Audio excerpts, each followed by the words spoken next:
الحمد لله نحمده ونستعينه ونستغفره ونؤمن به ونتوكل عليه ونعوذ بالله من شرور أنفسنا ومن سيئات أعمالنا من يهده الله فلا مضل له ومن يضلله فلا هادي له ونشهد أن لا إله إلا الله وحده لا شريك له ونشهد أن سيدنا ومولانا محمدا عبده ورسوله أما بعد وأعوذ بالله من الشيطان الرجيم بسم الله الرحمن الرحيم قل يا أيها الكافرون لا أعبد ما تعبدون ولا أنتم عابدون ما أعبد ولا أنا عابد ما عبدتم ولا أنتم عابدون ما أعبد لكم دينكم ولي دين رب اشرح لي صدري ويسر لي أمري واحلل عقدة من لساني يفقه قولي اللهم صل على سيدنا ومولانا محمد في أول كلامنا اللهم صل على سيدنا ومولانا محمد في أوسط كلامنا اللهم صل على سيدنا ومولانا محمد في آخر كلامنا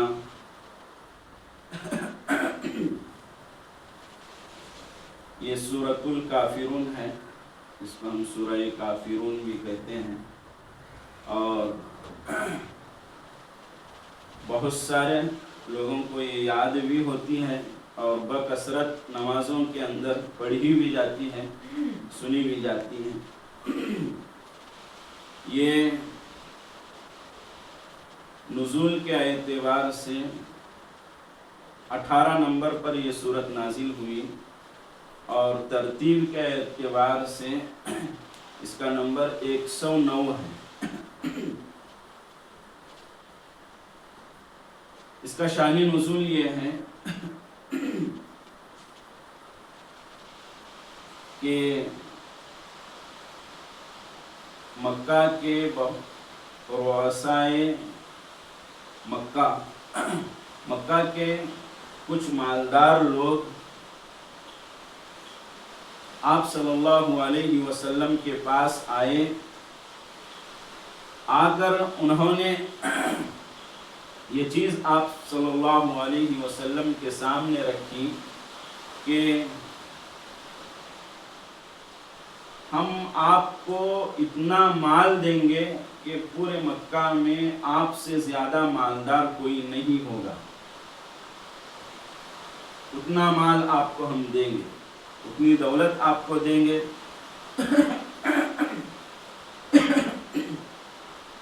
اور جس عورت کے ساتھ چاہیں آپ نکاح کرنا، اس عورت کے ساتھ آپ کا نکاح کروا دیں گے۔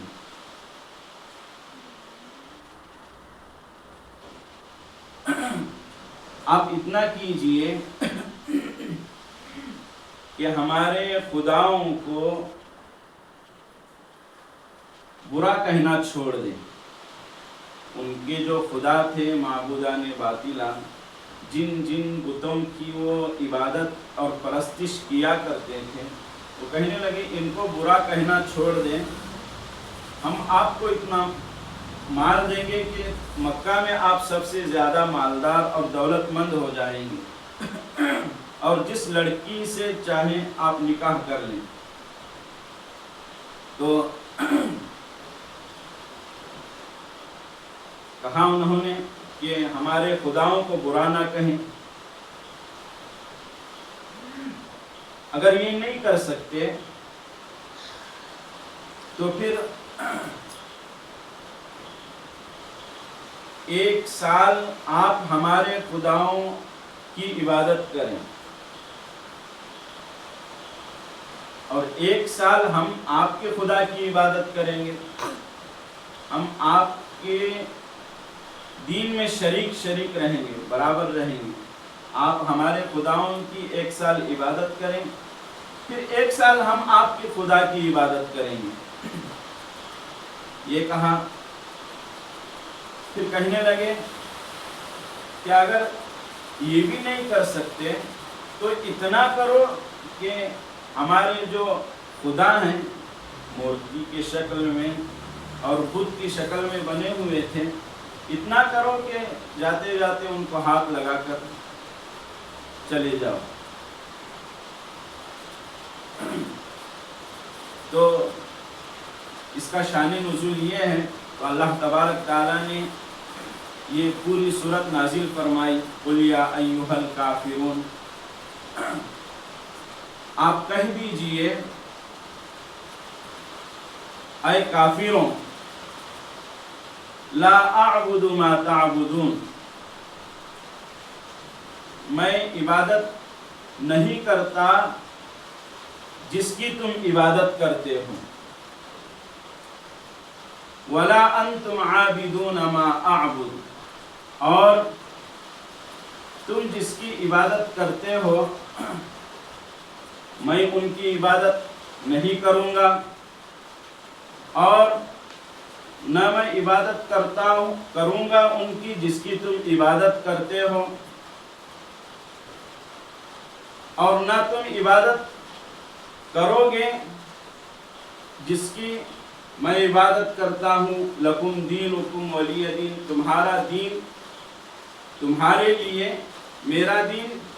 میرے لیے۔ اس کا ترجمہ ہے،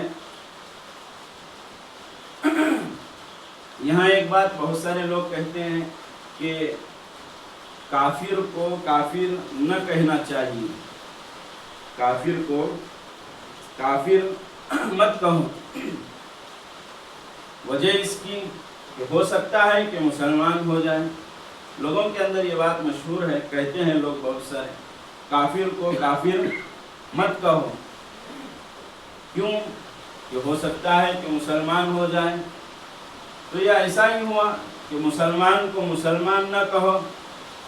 ہو سکتا ہے کافر ہو جائیں، تو ایسی کوئی بات نہیں ہے۔ جب اللہ تبارک تعالیٰ نے کھلے الفاظ میں کہا کہ اے کافروں، تو پھر اس میں تردد کی اور ان کی اذیت کی، تکلیف کی ایسی کوئی بات نہیں ہے۔ کافر کو کافر کہہ سکتے ہیں، کافر کو کافر کہہ سکتے ہیں۔ اور اس صورت کی بڑی فضیلتیں عقائد عالم جناب محمد الرسول اللہ صلی اللہ علیہ وسلم نے ارشاد فرمائی ہیں کہ ایک مرتبہ امی جان عائشہ صدیقہ رضی اللہ تعالیٰ عنہ نے فرمایا، آپ صلی اللہ علیہ وسلم نے ارشاد فرمایا، وہ 2 سورتیں کتنی اچھی ہیں جو صبح کی نماز میں، صبح کی سنت میں، فجر کی سنت میں دونوں رکعتوں میں پڑھی جاتی ہیں۔ وہ سورتیں سورۃ الکافرون اور سورۃ الاخلاص ہیں، قل هو اللہ احد۔ یہ آپ صلی اللہ علیہ وسلم کا معمول رہا ہے کہ اکثر اور بیشتر یہ سورۃ الکافرون اور سورہ اخلاص قل هو اللہ احد فجر کی سنتوں میں پڑھا کرتے تھے۔ اور ایک صحابی آئے، کہنے لگے مجھے کوئی ایسی سورت بتائیے کہ میں بستر پر جا کر سونے سے پہلے اس کو پڑھ لیا کروں۔ تو آپ صلی اللہ علیہ وسلم نے فرمایا کہ سورۃ الکافرون کو پڑھا کرو سونے سے پہلے بستر پر، یہ شرک سے بیزاری کا اظہار ہے، شرک سے بیزاری کا اظہار ہے۔ اور ایک صحابی ہیں حضرت جبیر بن مطعم رضی اللہ تعالی عنہ، آپ صلی اللہ علیہ وسلم نے فرمایا کہ میں تمہیں ایسی چیز نہ بتاؤں کہ تم سفر میں جو ہے اچھی حالت میں رہو، جتنے ساتھی تمہارے ساتھ ہوتے ہیں ان تمام میں سب سے بہتر حالت میں رہو، اور تمہارا زیادہ راہ سفر کی چیزیں جو ہیں وہ کم نہ پڑے اور کبھی ختم نہ ہو۔ تو آپ صلی اللہ انہوں نے صحابی نے کہا کہ آپ پر میرے ماں باپ قربان ضرور بتائیے، تو آپ صلی اللہ علیہ وسلم نے فرمایا سورۃ الکافرون، سورۃ الاخلاص، سورۃ الفلق اور سورۃ الناس، جس کو ہم چاروں قل کہتے ہیں، اس کو پڑھا کریں بسم اللہ کے ساتھ، اور ختم بھی بسم اللہ کے ساتھ ہو۔ تو حضرت جبیر رضی اللہ تعالیٰ عنہ فرماتے ہیں کہ میں نے اس کو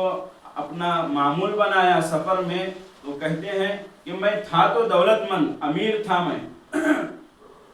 گھریلو اور خاندانی اعتبار سے مالدار اور دولت مند تھا، لیکن سفر کے اندر ایسی حالت ہو جاتی تھی کہ مال ختم ہو گیا اور سفر کی چیزیں ختم ہو گئی، اور سفر میں جو ہے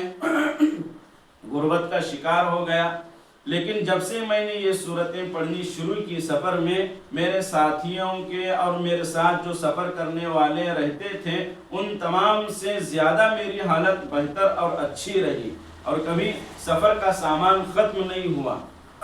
تو یہ فضیلتیں ہیں۔ ایک مرتبہ آپ صلی اللہ علیہ وسلم کو بچھو نے ڈنک مار لیا، ڈس لیا،